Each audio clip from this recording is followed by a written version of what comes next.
February 1943. Norway is under German occupation. Deep in the Norwegian fjords, in the small town of Rjukan, lies the Norsk Hydro Plant, one of the most strategically important facilities in all of Europe. Here, in the workshops of this plant, heavy water, deuterium oxide, is produced, a substance that in 1943 was considered a key component for creating a nuclear reactor. And this plant is completely controlled by the Third Reich. For most people in 1943, the words nuclear reactor and atomic weapons were the stuff of science fiction. But for a small circle of Allied scientists and military strategists, these words evoked potential catastrophe. If Nazi Germany were the first to build a working nuclear reactor and develop an atomic weapon, the war would be lost. All the world's armies, all its tanks, all its planes would be useless against a country with such power. Heavy water is a form of water in which ordinary hydrogen is replaced by deuterium, a heavy isotope of hydrogen.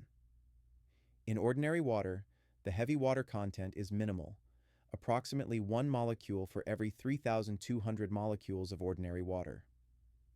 Producing significant quantities of heavy water requires a complex electrolysis process that requires enormous amounts of electricity. In the 1940s, only one plant in the world produced heavy water on an industrial scale: Norsk Hydro's plant in Vemork, near Rjukan, Norway. After occupying Norway in April 1940, the Germans immediately took control of the plant. They increased heavy water production several-fold. Every month, hundreds of kilograms of deuterium oxide were shipped to Germany, where German scientists led by Werner Heisenberg were working on a nuclear reactor. British intelligence, upon receiving information about this in 1941, was horrified. Something had to be done, and fast. The first attempt to destroy the plant occurred in November 1942. The operation was codenamed Freshman. The plan was as follows. 2 gliders carrying British commandos would be towed to the plant by bombers. The commandos would land, infiltrate the plant explosives, and destroy the production facilities. The plan seemed logical, but it failed disastrously. Both gliders crashed in the mountains due to bad weather. Of the 34 British commandos who took part in the operation, none survived. Some died in the crash, others were seriously wounded and captured. Upon discovery, the Germans executed all the survivors, in accordance with Hitler's order to treat commandos as terrorists. It was a complete disaster. The operation failed before it even began. But back in London, at the headquarters of the Special Operations Executive, SOE, there was no surrender. The plant had to be destroyed at any cost. After the failure of Operation Freshman, a decision was made to devise a new, more carefully planned operation, utilizing Norwegian commandos who knew the terrain, climate, and language. The operation was codenamed Gunnerside. In January 1943, 6 Norwegian commandos were selected for this operation. Lieutenant Joachim Runneberg, a 23-year-old Norwegian who had undergone intensive training in Scotland, was appointed commander. His deputy was Lieutenant Knut Haukelid. The remaining members of the group were Kai Nielsen, Kasper Edlund, Frederick Kaiser, Hans Storhaug, and Birger Strömsheim. All were Norwegians, all knew the mountains, all were ready to die for their country. Their mission was simple in formulation, but incredibly complex in execution. Infiltrate the Norsk Hydro Plant, plant explosives in the heavy water production facility, destroy the equipment and supplies, and escape undetected. It was practically a suicide mission. The plant was located in a deep valley surrounded by steep mountains. It was heavily guarded. The Germans, after the failure of Operation Freshman, had increased security. Any attempt to approach the plant was expected to be detected. But the Gunnerside group had one advantage. Another Norwegian group, which had been landed in October 1942 as part of Operation Freshman, was already on site. This group, codenamed Swallow, consisted of 4 men: Jens Anton Poulsen, Klaus Hellberg, Arne Kjellstrup, and Knut Haugland. They survived in the mountains for several months, transmitting intelligence to London and preparing for the operation. On January 14, 1943, the Gunnerside group took off from Scotland in a Halifax bomber. They were to be parachuted into the mountains of Norway, where they would rendezvous with the cargo group and conduct the operation together. The chance of success was minimal, but it was the only chance to stop the Nazi nuclear project. To understand why the Allies were so concerned about the Norsk hydro plant in Vemork, Norway, we need to go back to the beginning of the war and look at what was happening in Nazi Germany's research laboratories. In 1938, German scientists Otto Hahn and Fritz Strassmann discovered nuclear fission, the splitting of the uranium nucleus, releasing a huge amount of energy. This discovery immediately attracted the attention of the military. If this energy could be harnessed in a controlled process, a reactor could be built. If in an uncontrolled process, a bomb could be created. In January 1940, even before the occupation of Norway, Germany approached the Norwegian company Norsk Hydro with an unusual offer to purchase its entire supply of heavy water, deuterium oxide. Furthermore, the Germans declared they would pay a large sum for a quantity 10 times larger than requested if the Norwegians could produce it. This proposal raised concerns among French and British intelligence. Why did Germany need heavy water in such quantities? French intelligence acted quickly. 3 French agents, Lieutenant Muller and Lieutenants Mosse and Canal de Mars, managed to outpace the Germans and remove the entire Norwegian stockpile of deuterium oxide at the time, 185 kilograms. Norsk Hydro CEO Axel Aubert agreed to loan the heavy water to France for the duration of the war. The French secretly transported the heavy water to Oslo, then to Perth, Scotland, and then to France. However, this was only a short-term delay. In April 1940, Germany invaded Norway and occupied it within weeks. Vemork, where the Norsk hydro plant was located, came under complete German control. The German command immediately ordered a significant increase in heavy water production. While the plant had previously produced approximately 10 to 12 kilograms of heavy water per month, it now increased to 150 kilograms per month. Why did the Germans need heavy water? The answer lies in the physics of nuclear fission. When uranium-235 is bombarded with neutrons, its nucleus splits, releasing energy and additional neutrons. These neutrons, in turn, can split other uranium nuclei, creating a chain reaction. However, the problem is that the neutrons released during fission move too fast to effectively split other nuclei. They need to be slowed down. To slow down neutrons, a so-called moderator is used, a substance that slows neutrons to the required speed without absorbing them. In the 1940s, 2 main types of moderators were known: graphite and heavy water. The Americans used graphite in their Manhattan Project. The Germans, under the leadership of Werner Heisenberg, chose heavy water. This was a strategic choice, and it meant that without heavy water, the German nuclear project could not move forward. In 1941, British intelligence received information that the Vemork plant was producing heavy water for the Third Reich's nuclear program. The information came from several sources: the Norwegian resistance, defectors from Germany, and intercepted German communications. The British government was alarmed. If Germany were the first to build a working nuclear reactor and develop an atomic weapon, the consequences would be catastrophic. Winston Churchill, the British Prime Minister, ordered the Special Operations Executive, SOE, to develop a plan to destroy the Vemork plant. SOE was a secret organization created in 1940 to carry out sabotage and sabotage in occupied territories. SOE included 2 Norwegian sabotage groups, Company Linge and Shetland Group, and was controlled by the Norwegian government in exile in London. After gathering additional information clarifying the location of the plant and its security, a decision was made. The plant must be destroyed at any cost. The first operation, codenamed Freshman, was planned for November 1942. Two related operations were developed: Grouse, the landing of an advance reconnaissance group, and Freshman, the landing of the main strike force. In October 1942, the Grocery Group, four Norwegian paratroopers, Jens Anton Poulsen, Klaus Helberg, Arne Kelstrup, and Knut Haugland, was dropped into Norway. Their mission was to reconnoiter the plant, establish contact with the local resistance, and prepare a landing zone for the main group. They landed successfully and began transmitting intelligence to London. In November 1942, two British bombers took to the skies, towing two gliders. The gliders carried 34 British commandos, the Stranger Group, who were supposed to carry out the sabotage. However, due to difficult weather conditions, November in northern Norway is not known for its good weather. Both gliders crashed in the mountains. The British who survived the crash were captured by the Germans and executed in accordance with Hitler's commando order. The Grouse Group reported the operation's failure. They were ordered to wait for a new group.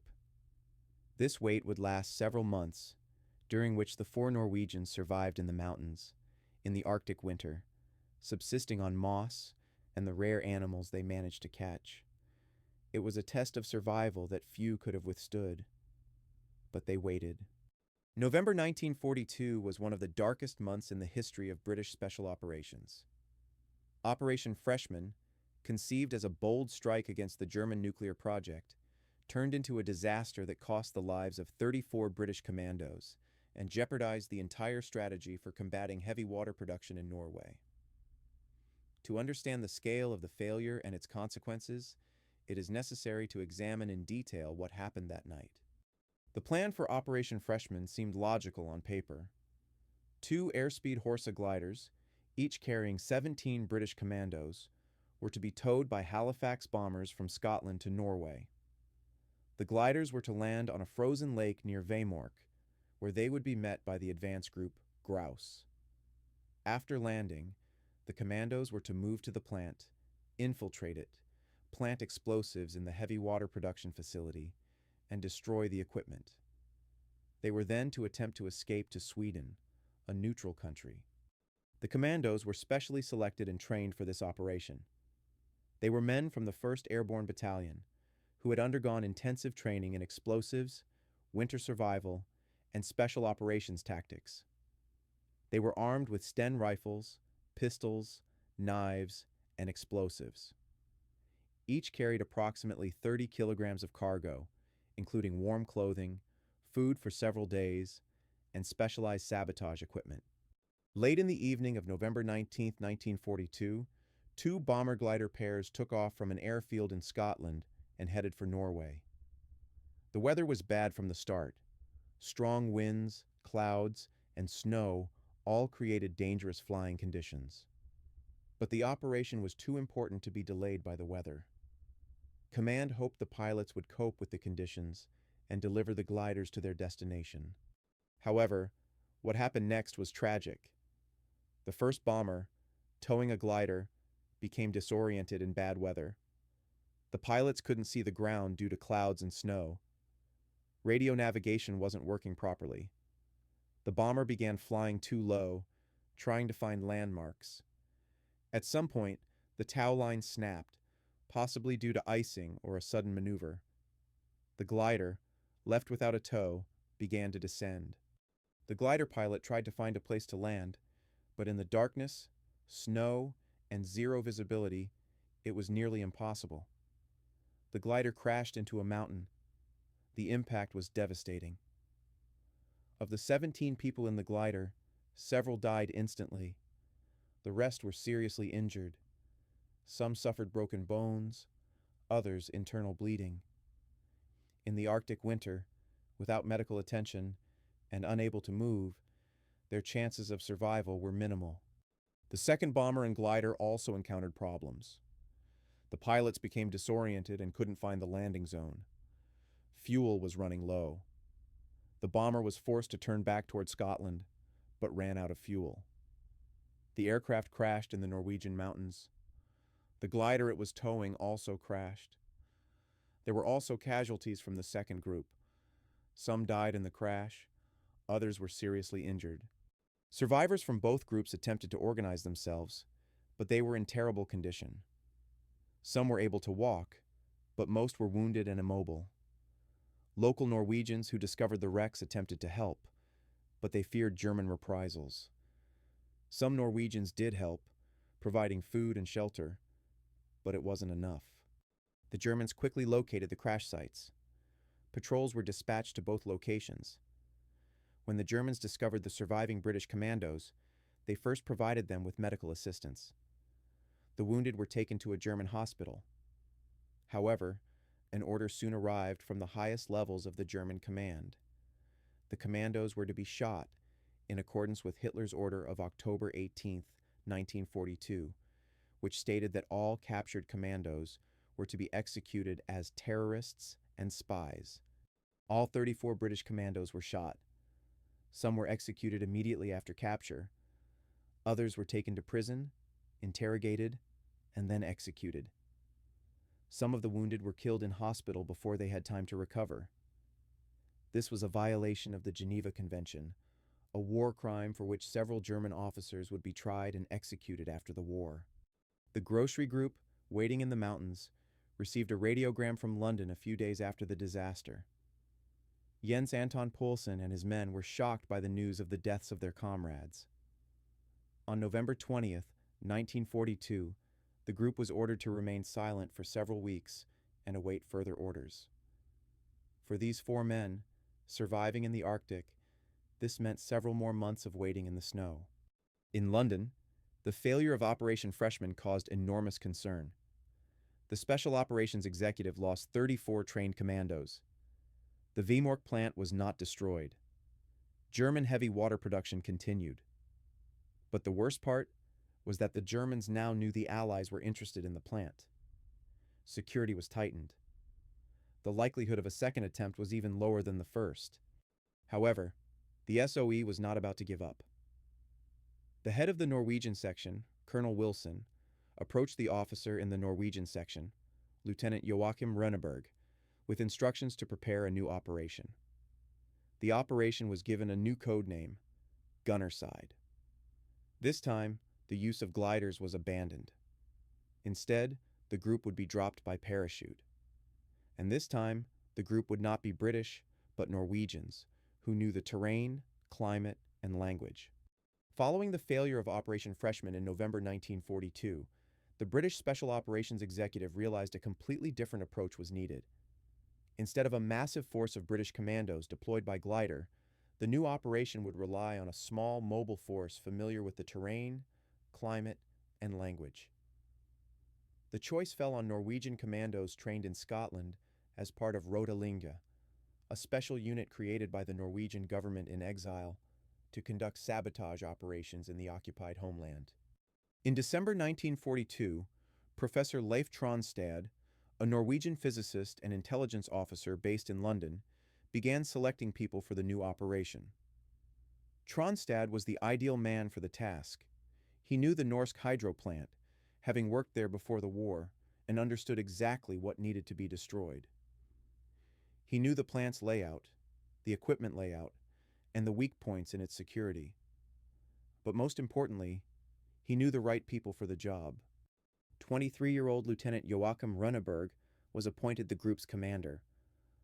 Runneberg was a Norwegian from Ålesund, a young but already experienced officer who had undergone intensive training in Scotland in explosives, survival in extreme conditions, and special operations tactics.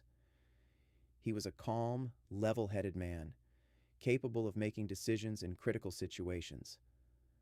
Tronstad chose him not only for his physical attributes, but also for his ability to think strategically.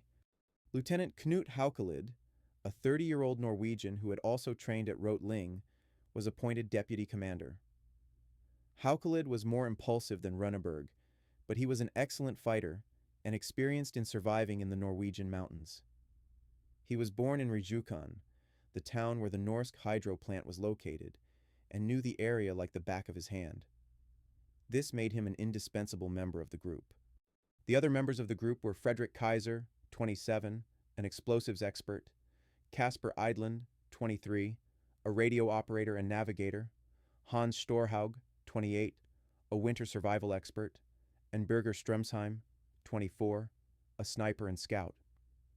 All 6 were Norwegians, all were volunteers, and all knew their chances of returning alive were slim. The group's training took place at a special training camp in Scotland. For several weeks they practiced explosive installation, winter survival, stealth, and unarmed combat. They studied the layout of the Norsk hydro plant, memorizing the locations of rooms, corridors, and stairways. They knew the location of the heavy water production facility, the electrolysis units, and the finished product stockpiles. Each team member carried approximately 30-35 kilograms of cargo, warm clothing, a sleeping bag, food for several days, explosives, weapons, ammunition, a radio, a compass, and maps. The explosives were specialized: a plastic explosive like Nobilet, which does not freeze at low temperatures and can be set quickly and silently. Each also carried a Colt M1911 pistol and a knife for hand-to-hand combat. Before departure, Professor Tronstad gave a final briefing. He explained the importance of the mission. If you don't destroy this plant, Hitler may acquire atomic weapons. If Hitler acquires atomic weapons, the war will be lost. The Allies' only hope lies with you, 6 of you. These words left a deep impression on the group. They understood the magnitude of the responsibility they bore. On January 14, 1943, the Gunnerside group took off from an airfield in Scotland in a Halifax bomber. The weather was better than in November, when Operation Freshman failed, but still far from ideal. Wind, cloud cover, and low temperatures all created hazardous conditions for flying and parachuting. But this time, luck was on the Norwegian side. Around midnight, the bomber reached the drop zone. 6 Norwegians, one after another, jumped into the night sky. Their parachutes opened. They landed in deep snow, about 50 kilometers from where Team Gros, later renamed Swallow, was located. The landing had been successful, but now they had to retrieve the dropped containers of supplies and equipment, and then find Team Gros. They spent the entire night collecting containers scattered across the snow. It was hard work in the Arctic night, with temperatures around 20 degrees Celsius, but they managed. By morning, all the containers had been found, and the group began moving toward the rendezvous point with the cargo group. They had to travel 50 kilometers through deep snow, across the Hardangervidda Plateau, one of the most inhospitable places in Europe. The cargo group, which had been waiting in the mountains since October 1942, was in dire straits. 3 of the 4 men were gravely ill from hunger and cold. They survived by eating moss and the rare animals they managed to catch. When the groups met on February 23, 1943, Runneberg was shocked by the condition of his comrades. But there was no time to rest. The operation had to begin as soon as possible. A joint team of 10 men, 6 from Gunnerside and 4 from cargo, began preparing for the final stage of the operation. They studied the route to the plant, planned escape routes, and assigned tasks. Runneberg divided the team into 2 subgroups: a 5-man strike team, which would infiltrate the plant and plant the explosives, and a 5-man cover team, which would provide security and distract the guards if anything went wrong. On February 27, 1943, at 8 o'clock in the evening, the group began moving toward the Vemork plant.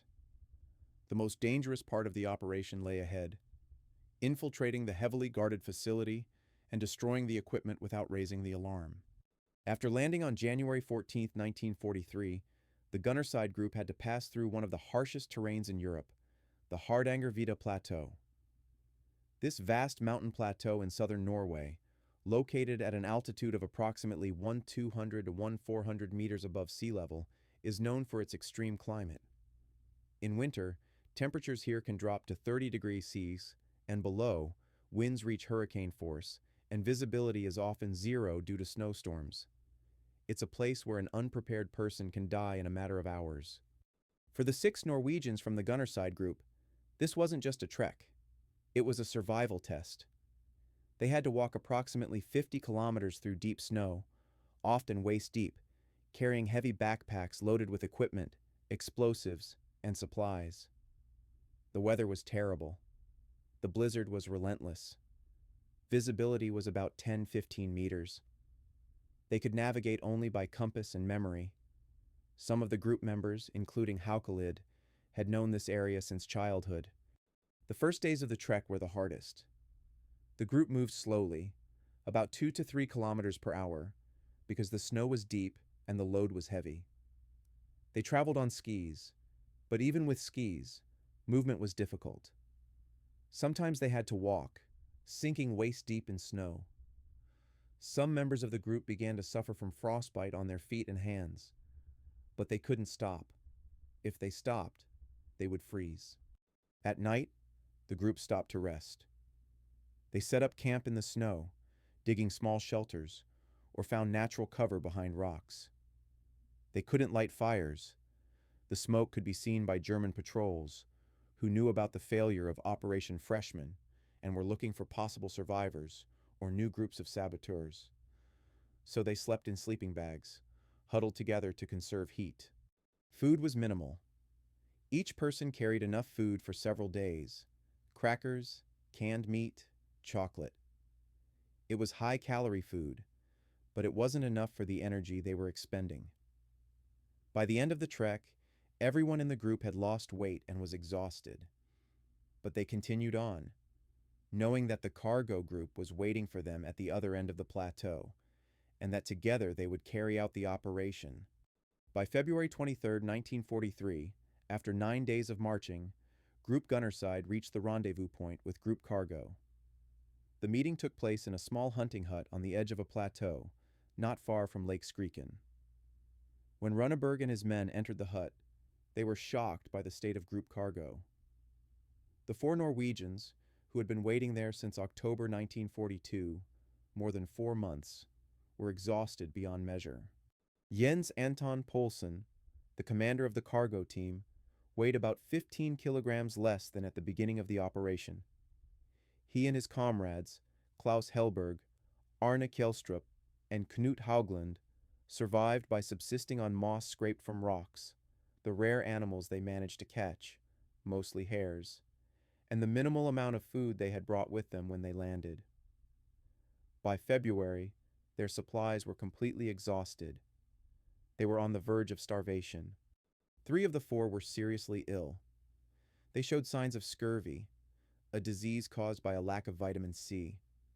Their gums were bleeding, their teeth were loose, their skin was covered in rashes. They could barely move. But they still continued to transmit intelligence to London using the portable radio they had brought with them. These transmissions were vital to the planning of Operation Gunnerside. Runneberg immediately ordered the food supplies brought by Team Gunnerside to be shared with Team Cargo. Although the supplies were scarce and intended for only 10 men for several days of operation, he understood that without assistance, Team Cargo would simply die. A hot meal and some rest helped the men of Team Cargo recover somewhat. But they couldn't fully recover. There was no time. Over the next few days, the combined 10-man team prepared for the operation. Runneberg and Poulsen conferred, discussing the attack plan. Klaus Helberg, who had worked at the Norsk hydro plant before the war, provided valuable information about the building's layout, guard positions, and security vulnerabilities. He knew of one entrance that was largely unguarded, a cable tunnel at the base of the building, through which engineers occasionally pass, but which was not considered essential from a security standpoint. On Saturday, February 27, 1943, at 8 p.m., the group began the final stage of the operation, moving toward the Vemork plant. The distance to the plant was approximately 10 to 12 kilometers across rugged terrain. The group traveled on skis, trying to avoid roads and populated areas. They knew that German patrols could be anywhere, and any encounter with them could disrupt the operation. At approximately 10 p.m., the group reached the edge of a ravine with a river at the bottom, and on the opposite slope, At an altitude of approximately 150 meters was the Vemork plant. The plant was clearly visible, illuminated by searchlights, and German guards patrolled the perimeter. Runneberg stopped the group and began the final briefing. He reminded everyone of their mission. A five-man strike force, Runneberg, Kaiser, Edlund, Storhaug, and Kelstrup, would infiltrate the plant and plant the explosives. A five-man cover force, Haukelid, Poulsen, Hellberg, Haugland, and Stremsheim, would remain outside, ensuring security and preparing for withdrawal. The most dangerous part of the operation lay ahead. They had to descend to the bottom of the gorge, cross the river, climb a steep slope, infiltrate the guarded plant, plant the explosives, and escape. All this had to be done silently, without raising the alarm. The chances of success were minimal, but this was the only chance to stop the Nazi nuclear project. February 27, 1943, 11 p.m. 10 Norwegian commandos stand at the edge of a ravine, looking down on the Norsk hydro plant in Vemork. The plant is illuminated by floodlights. German guards are visible patrolling the perimeter. Watchtowers with machine gun nests are visible. The plant appears impregnable, but Runneberg and his men know there is one way in, through a lower cable tunnel, known to few. Runneberg gave his final instructions. A five-man strike team, himself, Frederick Kaiser, Kasper Edlund, Hans Storhaug, and Arne Kelstrup, would infiltrate the plant. A five-man cover team, Knut Haukelid, Jens Anton Poulsen, Klaus Hellberg, Knut Haugland, and Birger Strömsheim, would remain outside, ready to open fire if anything went wrong. But the main objective was to pass undetected. If the alarm was raised, the operation would fail. The descent into the gorge began around 11:30 p.m. The slope was nearly vertical, covered in ice and snow. Every step could be their last. One false step, and they would fall to the rocks below. The commandos descended slowly, clinging to rocks, tree roots, and any support they could find. Some slipped, but their comrades held them. After about 30 minutes, they reached the bottom of the gorge, where a river flowed. The river wasn't completely frozen. The ice was thin, and in some places, water flowed underneath it. The commandos had to cross the river without falling through. They walked carefully, testing every step. In one spot, the ice cracked under the weight of one of the commandos, and he sank waist-deep into the icy water. His comrades quickly pulled him out, but now his clothes were wet. In temperatures of 15 degrees Celsius, this meant the risk of frostbite and hypothermia. But there was no time to change clothes. After crossing the river, they began their ascent up the opposite slope. This slope was even steeper than the one they had descended, a nearly vertical climb of about 150 meters. The commandos clung to rocks, bushes, and any support. Their hands were gloved, but the cold penetrated to the bone. Some began to lose feeling in their fingers, the first sign of frostbite. But they continued to climb. At approximately 1 a.m. on February 28th, the group reached the top of the slope. They were about 50 meters from the factory. Between them and the factory was a barbed wire fence illuminated by searchlights. German guards patrolled the perimeter. Runneberg ordered the group to stop and observe. They lay in the snow, watching the guards' movements, trying to find a pattern, a moment when they could pass undetected. Klaus Hellberg, who worked at the plant before the war, pointed to a small building at the bottom of the complex.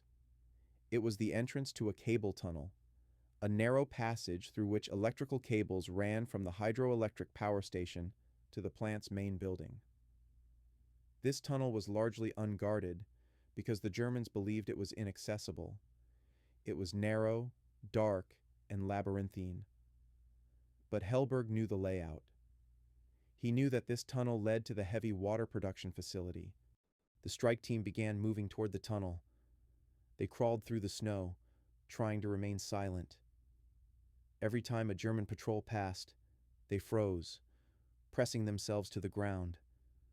Their hearts pounded so loudly they thought the guards would hear them. But the Germans passed by, oblivious. A few minutes later, the group reached the tunnel entrance. The tunnel entrance was sealed with an iron door, but it wasn't locked. Runneberg slowly opened it, careful not to creak. The door gave way. Inside, it was pitch dark. The commandos pulled out flashlights and began descending into the tunnel. The tunnel was narrow, about 1 meter wide and 1.5 meters high. They walked hunched over, careful not to trip over the cables hanging from the walls. 2 men, Runneberg and Kaiser, both explosives experts, were moving through the tunnel. They were followed by Eidland and Storhaug, who carried spare explosives and weapons. Kelstrup remained at the tunnel entrance to maintain contact with the cover team outside. The team moved slowly, checking every turn, every door. They knew they could encounter a German guard at any moment. About 10 minutes later, the group reached the end of the tunnel.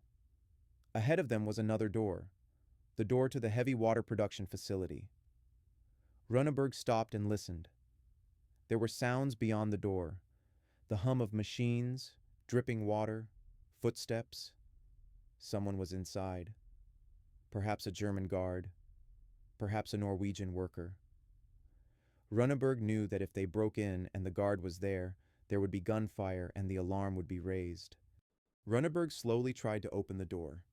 It was locked from the inside. He tried pushing it harder, but it wouldn't budge. Time was running out. Dawn was in a few hours, and if they didn't complete the operation by then, they would be discovered. Runneberg made a decision.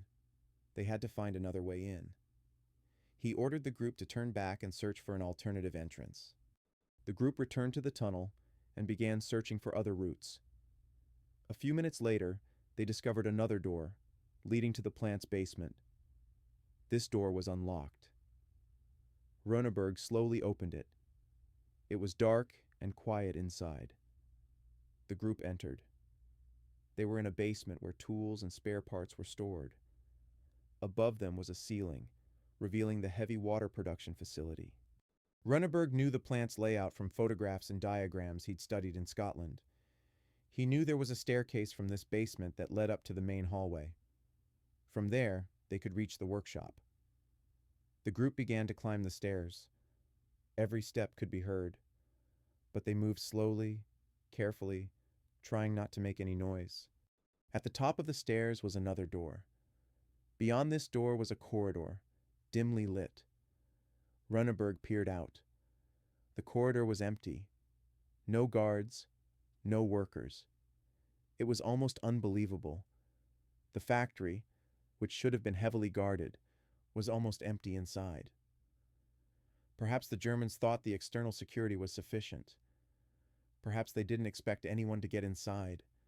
The group emerged into the corridor and began moving toward the heavy water production facility.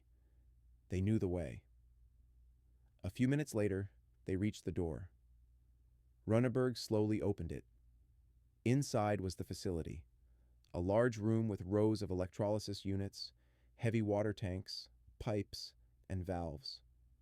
This was the target, the heart of the German nuclear project, and it was before them, unprotected. February 28, 1943, 1:30 a.m. Runneberg and Kaiser are standing inside the heavy water production facility at the Norsk hydro plant. Before them are 18 electrolysis cells, each roughly the size of a large refrigerator, connected by pipes and cables. These cells are where the electrolysis process occurs, concentrating heavy water. These are the installations that must be destroyed. Runneberg takes plastic explosives from his backpack and begins work.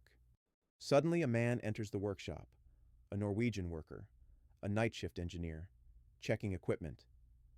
He stops when he sees armed men in military uniforms. For a few seconds, there's complete silence. The worker looks at the commandos. The commandos look at the worker.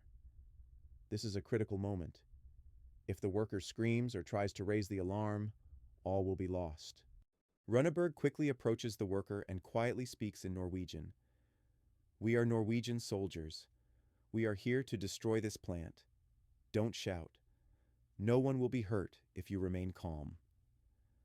The worker, understanding the situation, nods. He understands that these people are not Germans, that they have come to stop the production of heavy water for Hitler. He quietly asks, "How much time do you have?" Runneberg replies, "A few minutes." The worker replies, "Do what you must. I will not interfere." Runneberg orders Eidland and Storhaug to guard the worker and the door. He and Kaiser begin planting the explosives. They work quickly but methodically. Explosives are placed under each of the 18 electrolysis cells. This amounts to approximately 10 kilograms of plastic explosive, divided into several charges. Each charge is connected to a detonator and a common ignition cord. The plan is simple. Light the cord, and within a few minutes, all the charges will detonate simultaneously. The Kaiser also planted charges on the pipes leading to the tanks containing the finished heavy water. These tanks contained approximately 500 kilograms of concentrated heavy water, the entire plant's production for several months. If these tanks were destroyed, the Germans would lose not only the equipment, but also the finished product. This would be a double blow to the German nuclear project. The work takes about 10 minutes. It feels like an eternity. Every second, the commandos expect German guards to burst into the workshop, that shooting will begin, that everything will be lost. But nothing happens. The plant remains silent. The German guards continue to patrol outside, unaware that inside, in the heart of the plant, several people are planting explosives. When the work is complete, Runneberg checks all the charges. Everything is in place. Everything is installed correctly. He takes the ignition cord that connects all the charges. The cord is designed for a 2-minute delay, enough time for the team to escape the building, but not enough for the Germans to defuse the charges. Runneberg turns to the Norwegian worker and says, "You have 2 minutes to get out of here. Run." The worker nods and quickly exits the workshop. Runneberg lights the fuse. The fuse begins to burn, slowly moving toward the detonators. Runneberg orders the group to leave immediately. The commandos quickly exit the workshop, descend the stairs into the basement, and return to the cable tunnel. They expect to hear an explosion any second. But the explosion hasn't happened yet. The fuse is still burning. The group emerges from the tunnel and meets up with the cover group outside. Haukelid asks, "Did it work?" Runneberg replies, "We'll find out in a minute." All 10 commandos begin a rapid retreat, descending the slope of the ravine, trying to get as far away from the plant as possible before the explosion. They know that after the explosion, the German guards will raise the alarm, and the hunt will begin. At 1:45 a.m., an explosion is heard. Not loud, not like a bomb, but a clear, sharp sound that echoes off the walls of the gorge. The commandos stop and turn around. They see a column of smoke billowing out of the plant building. The explosion has detonated. The equipment is destroyed. The heavy water has spilled. The German nuclear project has suffered a fatal blow. The German guards immediately raise the alarm. Sirens begin to wail. Searchlights begin to dart across the slopes of the gorge. The guards rush out of the barracks, arm themselves, and begin searching for the saboteurs. But the commandos are already far away. They descend into the gorge, cross the river, and climb up the opposite slope. The Germans fire into the darkness, but the bullets fly wide. The commandos disappear into the night. Before leaving, Runneberg left a note in English in the workshop. It read, "This is a British commando operation. The goal is to destroy heavy water production to prevent the development of German nuclear weapons. Norwegian workers are innocent." This note was deliberately deceptive. Runneberg wanted the Germans to think it was a British operation, not a Norwegian one. This was intended to protect the local population from reprisals. The group began moving toward safety. The plan was as follows. Part of the group would attempt to escape to Sweden, a neutral country, by traveling approximately 400 kilometers through the mountains. The rest would remain in Norway to continue working with the resistance. Klaus Hellberg, who knew the area best, remained in Rjukan to continue monitoring the plant and transmit information to London. Runneberg, Kaiser, Udland, and Storhaug began the 400-kilometer trek to Sweden. It was an incredibly difficult journey, over mountains, through snow, through blizzards, with minimal food supplies. They walked for several weeks, subsisting on whatever they could find or hunt. Some suffered frostbite, and all lost weight. But they kept going because they knew that if the Germans caught them, they would be shot. At the end of March 1943, after almost a month on the road, Runneberg's group reached the Swedish border. They crossed and were interned by Swedish authorities. Sweden, being a neutral country, couldn't simply let them return to Britain, but it also had no intention of handing them over to Germany. The commandos spent several months in Swedish internment before being secretly transported to Britain through diplomatic channels. They survived. The operation was a success. The German nuclear project was thwarted. The explosion at the Norsk hydro plant on the night of February 28, 1943, was one of the most precise and successful acts of sabotage of World War II. When German engineers inspected the damage the following morning, they discovered that all 18 electrolysis cells had been completely destroyed. Pipelines were severed. Heavy water tanks were damaged, and approximately 500 kilograms of concentrated heavy water, several months' worth of production, was spilled and lost. The German command was shocked. How could this have happened? The plant was well guarded. There were over 200 German soldiers guarding the perimeter. There were searchlights, watchtowers, dogs, patrols. And yet, a group of saboteurs managed to penetrate, plant explosives, and escape without raising the alarm until the explosion. None of the saboteurs were killed. None were captured. This was humiliating for the German guards and for the German command. Reichsfuhrer SS Heinrich Himmler ordered an investigation. All German guards were questioned. Norwegian workers were also questioned. The night engineer who saw the commandos in the workshop was arrested and questioned, but he said nothing. He claimed to be in shock and unable to remember the details. The Germans found a note in English and assumed it was a British operation. They had no idea it was Norwegian commandos. The Germans launched mass repressions against the local population. Houses were searched, and those suspected of links to the resistance were arrested. Several Norwegians were executed as hostages. But the scale of the repressions was less than it could have been because the Germans were convinced that this was an external operation, not an internal uprising. For the German nuclear project, the loss of the Vemork plant was catastrophic. Heavy water production was completely halted. Equipment was destroyed. Stockpiles of finished products were lost. German scientists led by Werner Heisenberg were forced to suspend experiments with the nuclear reactor because they no longer had heavy water. The German command ordered the plant to be restored. Engineers were dispatched and new equipment was delivered. Restoration work began in March 1943 and continued for several months. By August 1943, the plant had been partially restored and began producing heavy water again, although the output was lower than before the sabotage. However, the Allies had no intention of allowing the Germans to resume production. In November 1943, the U.S. Air Force carried out a massive bombing raid on the plant. More than 140 B-17 Flying Fortress bombers dropped hundreds of tons of bombs on the plant and the surrounding area. Many of the bombs missed, hitting residential areas of the town of Rjukan, where Norwegian civilians were killed. However, some of the bombs struck the plant, causing further damage to the equipment. Despite the bombing, the Germans attempted to resume production. By February 1944, the plant had been partially restored, and the Germans had accumulated approximately 600 kilograms of heavy water.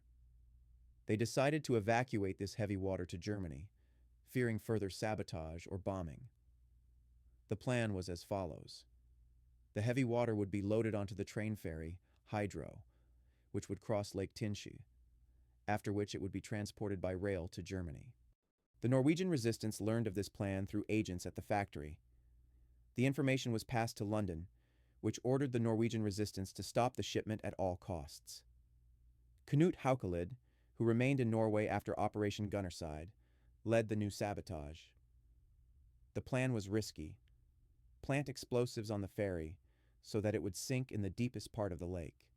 On February 20th, 1944, the night before the ferry's departure, Haukelid and another resistance member infiltrated the ferry and planted explosives in the hold. The explosives were timed to detonate when the ferry passed the lake's deepest point, approximately 400 meters. On the morning of February 20th, the ferry departed with wagons containing heavy water. The ferry also carried Norwegian passengers, civilians traveling across the lake. About halfway across the lake, the explosives detonated. The blast pierced the ferry's bottom, and water quickly began filling the hold. The ferry began to sink. Passengers attempted to save themselves by jumping into the icy water, but many drowned. A total of 14 Norwegian civilians and 4 German soldiers perished. The ferry sank to a depth of 400 meters, along with all its heavy water. German attempts to raise the wagons carrying the heavy water failed. The depth was too great. This was the final point in the battle for heavy water. The Germans lost their entire stockpile. Production at the plant was permanently halted. The German nuclear project, deprived of the necessary reactor moderator, could no longer advance. By the end of 1944, the German nuclear program had effectively been abandoned, and German scientists switched to other projects. After the war, when the Allies occupied Germany and captured German research laboratories, they discovered that the German nuclear program was far from producing a working reactor, let alone a bomb. German scientists had made several critical calculation errors, and even with heavy water, they were unlikely to have been able to create a working reactor by the end of the war. However, in 1943, the Allies didn't know this. They believed the German nuclear program posed a real threat, and Operation Gunnerside was one way to eliminate that threat. After the war, the participants of Operation Gunnerside returned to civilian life, but their heroism was not forgotten. They became national heroes of Norway and received numerous awards from the Allies. However, their fates after the war varied, and not all of them were able to easily adapt to civilian life after their experiences. Joachim Runneberg, the commander of Operation Gunnerside, returned to Norway in 1945 and was greeted as a hero. The King of Norway awarded him the highest military decorations, including the Military Cross. The British government awarded him the Distinguished Service Order. After the war, Runneberg worked for a radio broadcaster and then became a businessman. He rarely spoke about his participation in Operation Gunnerside, preferring modesty. Only in the final years of his life did he agree to be interviewed by historians. Runneberg died in 2018 at the age of 99, one of the last surviving participants of the operation. Knut Haukelid, the group's second in command and a participant in the sinking of the ferry Hydro, also became a national hero. After the war, he wrote a memoir, Skis Against the Atom, which became a bestseller and was translated into many languages. The book recounted his experiences in Operation Gunnerside and other Norwegian resistance operations. Haukelid worked as a journalist and writer and was active in veterans organizations. He died in 1994 at the age of 82. Frederick Kaiser, an explosives expert who had planted charges in the workshop with Runneberg, returned to Norway and worked as an engineer. He rarely spoke of the war, preferring to live a quiet life. Kaiser died in 1975. Casper Eidland, the group's radio operator, also returned to civilian life and worked in broadcasting. He died in 2003. Hans Storhaug, a winter survival expert, worked as a forester after the war. He died in the 1980s. Jens Anton Poulsen, the commander of the advance party, Cargo, who spent more than 4 months in the mountains awaiting the arrival of the Gunnerside group, also became a hero. After the war, he worked for the Norwegian government and was active in veterans events.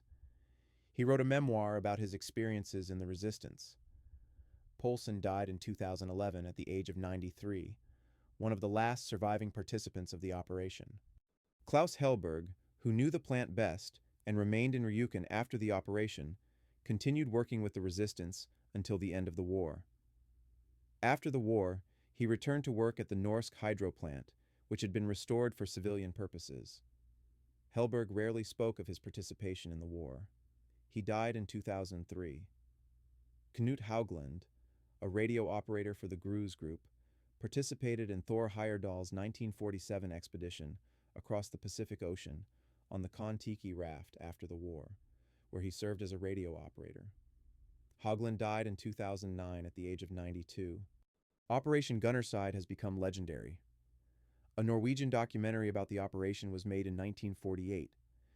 In 1965, a feature film, The Heroes of Telemark, starring Kirk Douglas, told the story of the operation, albeit with some Hollywood exaggerations. In 2015, a television series, The Heavy Water War, was produced, which more accurately depicted the events. The Norwegian government erected a memorial to the participants of the operation in Ryukyu. The Norsk hydro plant in Vemork has been converted into a museum that tells the story of heavy water production and the resistance's operations. Every year, Norway holds events in honor of the participants of Operation Gunnerside, and their heroism is taught in schools as an example of heroism and self-sacrifice. In 2013, to mark the 70th anniversary of the operation, Crown Prince Haakon Magnus of Norway retraced the steps of Operation Gunnerside by skiing across the Hardangervidda Plateau. This symbolic gesture was intended to remind Norwegians of the heroism of their compatriots and how a small group of people changed the course of the war. As for the German scientists working on the nuclear project, Werner Heisenberg was arrested by the Allies after the war and interned in England along with other German physicists. There, he learned of the atomic bombing of Hiroshima and was shocked that the Allies had succeeded in creating an atomic weapon. After his release, Heisenberg returned to Germany and continued his scientific work, becoming one of West Germany's leading physicists. He died in 1976.